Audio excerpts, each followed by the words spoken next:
Good afternoon. My name is Autumn Brock, and I am reviewing case study number 7 titled Illinois Toolworks Retooling for Continued Growth and Profitability.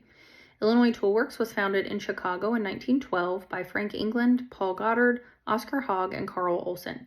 They manufactured and sold metal cutting tools. The founders, along with the backing of investor Byron Smith, were able to increase their portfolio to include transmissions and pumps for trucks that were needed because of World War I. By 1920, 3 other companies had formed that would go on to become part of Illinois Toolworks. Through these acquisitions and others, Illinois Toolworks was able to expand their company and their product segments. After 50 years, they went public on the New York Stock Exchange with a current stock price today of $260.13 per share, and I believe that shows how strong they are financially. The case study references that they've only had 6 CEOs in the company history. However, I do know that they just recently named their 7th CEO ever in 2024. The company is currently valued at over $77 billion today. The key stakeholders are their employees, their customers, their stockholders, investors, and board of directors. Throughout their history, the company has maintained 3 business models, which are the 80-20 management process, the customer-backed innovation, and a decentralized culture. The 80-20 management process is where they focus their efforts, resources, and investments on their most profitable segments and customers. This has enabled them to focus on the products that are best positioned for organic growth. Their customer-backed innovation places an emphasis on solving customer problems. They use technology to solve these problems, and then they have patented them and use these solutions to create new products. The third and most important strategy I feel they use has been called decentralization. Decentralization is a method in which they distribute decision-making power throughout the company instead of leaving it to top management. I think that likely due to the decentralization method, this is why they have always focused on acquiring small businesses instead of large ones. Over time, they got to the point where they were acquiring anywhere between 30 to 50 small companies per year. On a rare occasion, they would acquire a large company and then split it up. So in one instance, they acquired a company for $800 million and split it up into 50 companies. Internally, they also practice the same method within their business units.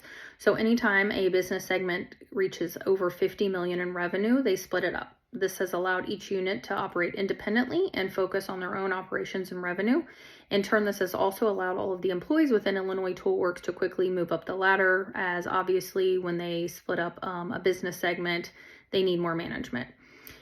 The general problem for Illinois Toolworks is trying to achieve organic growth versus growing through acquisitions. The 2 key problems they face are learning to grow organically and learning to target large acquisitions instead of numerous small acquisitions. After 100 years, the company knew they had to change their strategy, which impacted all of their business units and stakeholders. In 2012, the newly appointed CEO, Scott Santi, was responsible for these problems. Scott Santi sold off or combined many of their small segments. He took the company from 800 divisions to only 84, thus becoming more centralized instead of decentralized. I think the solution to centralize the company was the best choice.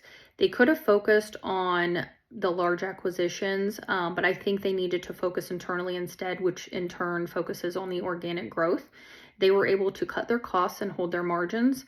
As an accountant, I understand this because I know that during mergers, accounting departments and other office staff are normally the first to go.